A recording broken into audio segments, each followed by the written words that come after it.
Hey all, I know I'm just a tad bit late on this, but today I want to go over the lore for the Long Night's Oath artifact set, and talk about how it fits into all this Nod-Krai hype that is happening right now. Well, hype is a strong word. It would be more accurate to say Nod-Krai controversy, but that's outside the scope of this video.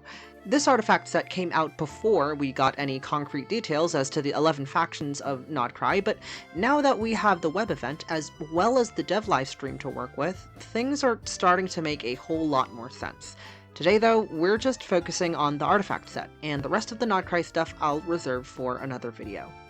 So, the story of this artifact set details how the various factions of Nod-Krai came together to repel the Abyss, or the Wild Hunt, throughout history.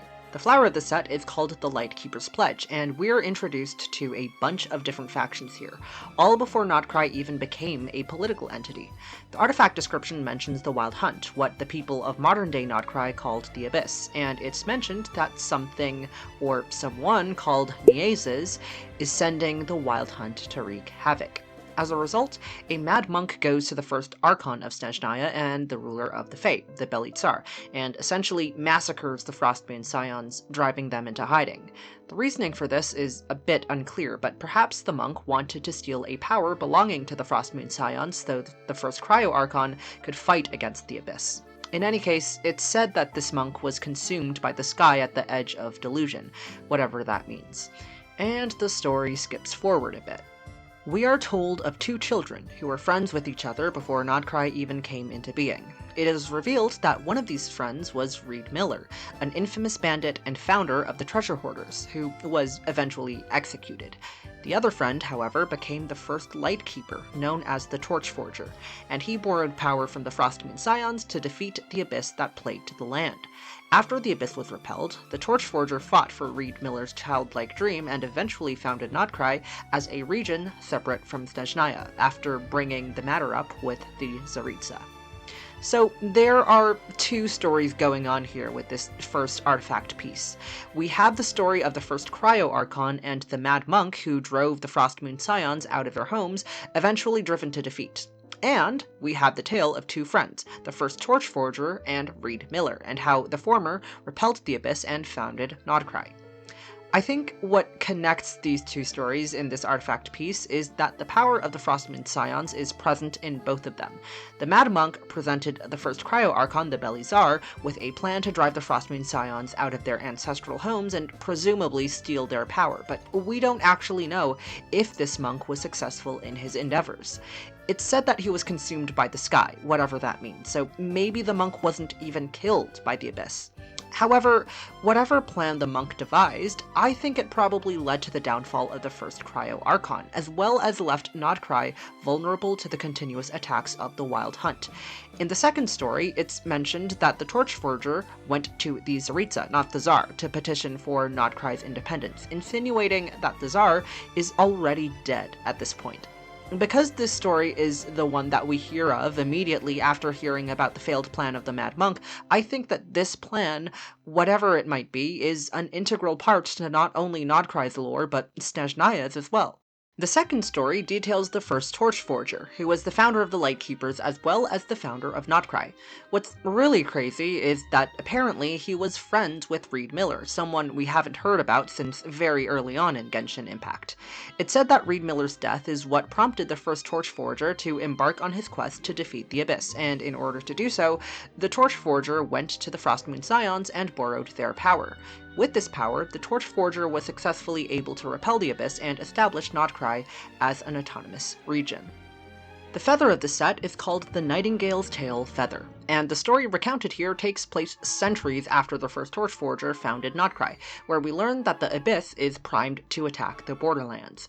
The description begins with the story of a nightingale carrying an ember in its beak that only flew on moonless nights.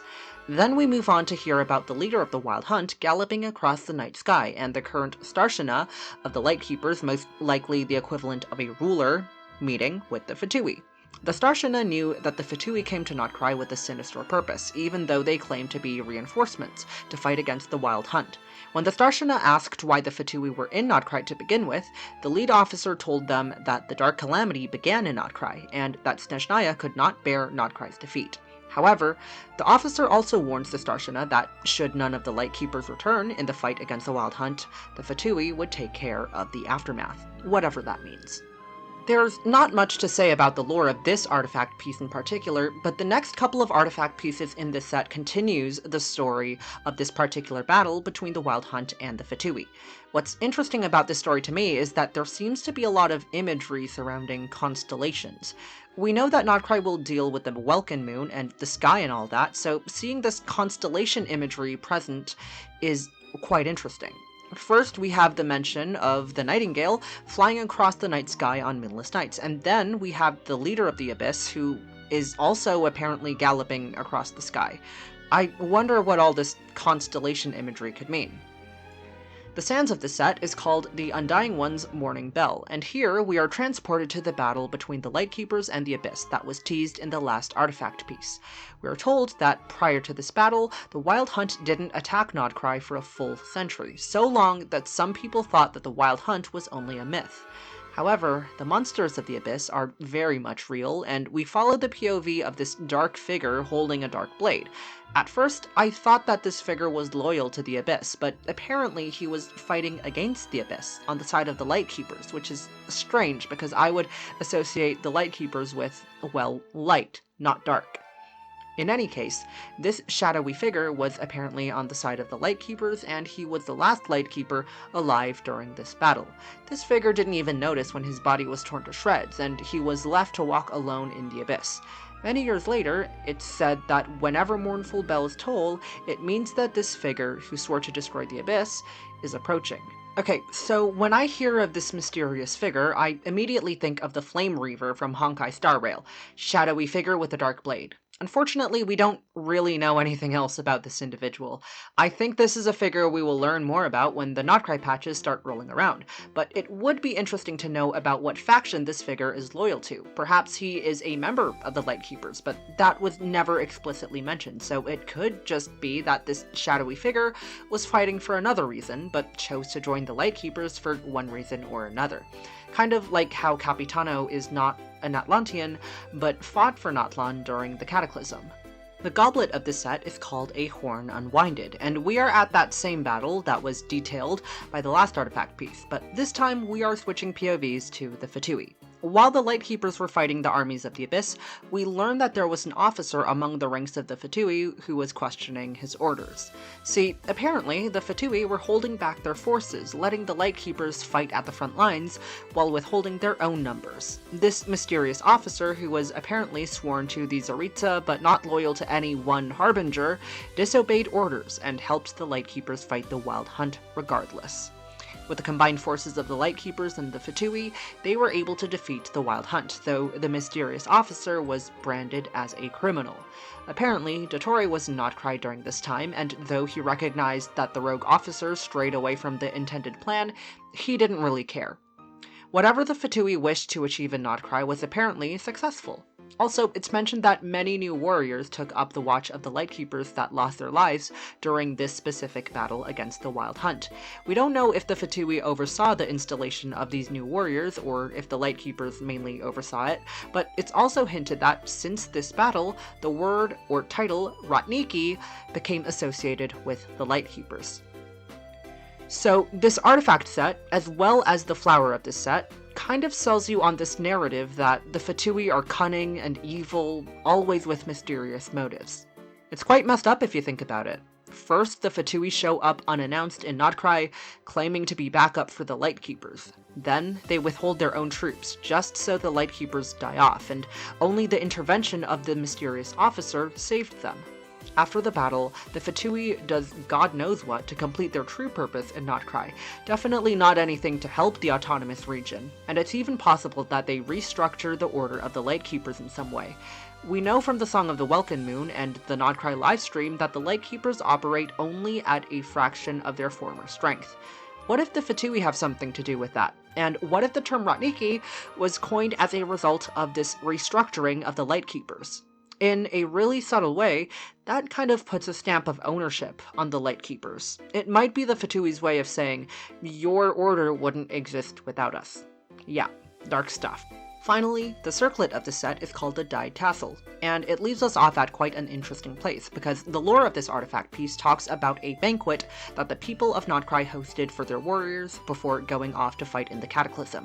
You know, the Cataclysm. However, before getting into the festivities, we learn a little bit more about the Lightkeepers, and the first Torch Forger in particular.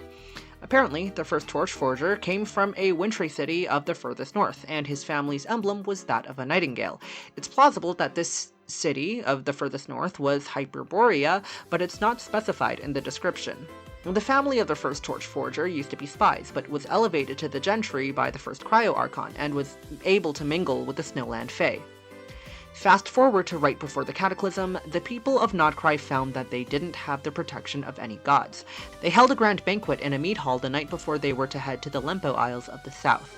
However, from the north came a mysterious warrior in dark silver armor, and in response, the Maiden of the New Moon lit a beacon to dispel the darkness. We don't know who this Maiden of the New Moon was, nor this mysterious warrior, but I think it's safe to say that both the Maiden and the warrior were connected to the Lightkeepers. It's mentioned that this warrior did indeed wear the armor of the old order of the Lightkeepers, while the newer Ratniki rarely wore such cumbersome armor anymore. We then fast forward again to the actual battle, where we catch up with this mysterious Ratniki warrior. We hear that he's surrounded by his fallen comrades, soaked in the blood of heroes, and that's where he starts praying to an old god that nobody called upon. That's when a dormant phantom awakened from its slumber, and a ghostly blue wildfire, only spoken of in legends, tore through the land. With that vague and mysterious note, the artifact description cuts off. So, that was the entire lore of the artifact set. With that, let's go over some mysteries or theories that we are presented with. First off, and this is just a tiny thing, but we're introduced to this faction called the Niezes, and it's not entirely clear what they are. The Niezes were mentioned twice in this artifact set, once at the very beginning of the story before the founding of Nod-Krai, where it is mentioned that the Wild Hunt was killing the frontier folk at the behest of the Niezes, suggesting that perhaps this faction has aligned themselves with the Abyss. The second mention of the Niezes in this artifact set relates back to the mysterious young warrior that showed up at the feast before the people of Nod-Krai went to fight during the Cataclysm. Apparently, this mysterious warrior once held dominion over the Niezes. However, it's hinted that this mysterious warrior also has ties to the Lightkeepers, so whoever this warrior is, it seems like they are affiliated both with the Lightkeepers as well as the monsters they are trying to defeat via the Niezes. Another small tangent I want to talk about is the geography of Nod-Krai. Folks, I think we are getting another Inazuma situation, because Nod-Krai seems to be an archipelago, or a series of islands. In the Dyed Tassel artifact description, it's mentioned that the group of heroes are headed towards the Lempo Isles. Additionally, we know from the Song of the Welkin Moon that the Frostmoon Scions live in this place called the Hisi Island. I wouldn't be surprised if the entirety of Nod-Krai is composed of a series of islands with a different faction living on each one. Finally, I'd like to briefly touch upon the relationship between the citizens of Nod-Krai and the previous Cryo-Archon, the Bellied Tsar. The relationship between Snezhnaya and Nod-Krai is quite interesting, because while Nod-Krai is an autonomous region, this artifact set notes that Snezhnaya played an important role in the creation of Nod-Krai, as the Tsaritsa authorized Nod-Krai's independent status. However, what's really interesting is that the Lightkeepers seem to hold the previous Cryo-Archon, the Bellied Tsar, in high esteem. In the lore of the Dyed Tassel, it's said that the Frostmoon Scions, or at least the Ratniki, believed that the Lord of the Fae, or the Bellied Tsar, still watched over them. Whether they believe that the Bellied Tsar is still alive or not is up for interpretation. In either case, it seems like we will be getting a lot of Snezhnaya lore in the Nod-Krai patches via the Bellied Tsar, and perhaps we'll even get to learn a bit about the Tsaritsa as well. With that being said, that was the lore of the Long Night's Oath artifact set. I hope y'all learned something new and are excited about Nod-Krai. See you in the next video.